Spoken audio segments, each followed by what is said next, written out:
Hi, this is Paul Palmer. I've just attended the first part of the MHRA Symposium. Now, this year they've done a virtual event, and it's quite interesting to see that they've answered questions that everybody's asking.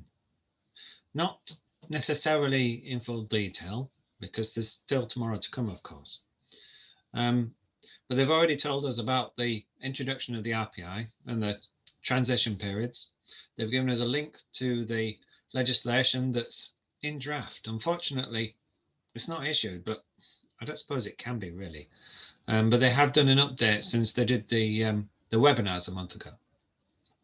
Now, the RPI is the interesting one that I know a lot of people are going to be asking about. So I thought I'd talk about that first.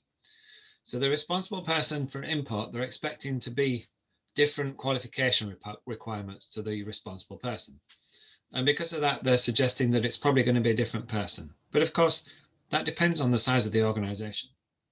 Now, the RPI requirement will come into force from the 1st of January, but you have a transition period of 2 years to name an RP. Okay, so that's okay. And then you have a transition period of 6 months to notify them via a variation whether you want to continue. No, actually, it's not continue. It's whether you want to be eligible to import from Europe or not. Now, there's a slight complication because even though you don't have an RPI, you do have to put the process into place. So you're doing the work, you're required to have the SOPs to be able to demonstrate that you're only importing the products from the nominated countries, which at the moment is the EU, but they haven't yet told us how the list is going to change because they're not certain yet. They haven't clarified it because they've got an ongoing update to the legislation still. It's still in draft. They also highlighted the human medicines regulations, 42, of course, for the RP as part of the review of observations over the last year. Now, the observations was presented in a slightly different way by Peter, which I found quite interesting because it was quite a strong focus on really what the industry wants to know.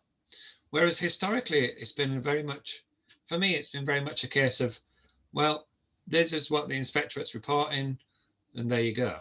Whereas now I find they're listening a lot more. And I suspect that's because there's so much change going on and there's so much actual involvement because of medicine shortages or potential shortages that the communication channels have actually improved between the industry and the MHRA, which I see as a good thing, of course. They're still recruiting, as usual. They have GDP and GMDP inspector vacancies, but that's there every year. They've lost a few key team members, but that's normal too. There's one retired and several moved out to pastures new. And of course, they've got promotions as well. Now, I'm going to go into more detail, but not today. Today, it's only halfway. So I want to see what comes out of the rest of the session, the next session tomorrow on the GDP, to see what more detail, because tomorrow they're going to go through how the RPI qualifications is going to work, the qualification system. So that's going to be interesting as well. And it should be something that will be introduced in RSSL when we get there, when we know what the details are going to be, because I don't know that until tomorrow whether it's going to be specific or whether it's going to have to wait for the legislation. Hopefully it's going to be specific tomorrow and we'll know where we're going. The Irish agreement, the Northern Ireland agreement, was mentioned, and they've actually allowed some leniency on that as well, which was interesting.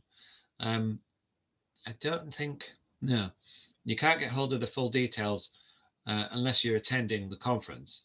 But what you can do, they've posted a link which I'm going to go back and review and share it. Not necessarily after this, not after this video, after the next one tomorrow, because I want to go into a bit more detail because there's quite a lot of interesting content there. And for anybody that didn't go, well, I always recommend if you're interested, you should attend. Okay, so that's it for now. It's Paul Palmer. Talk to you soon.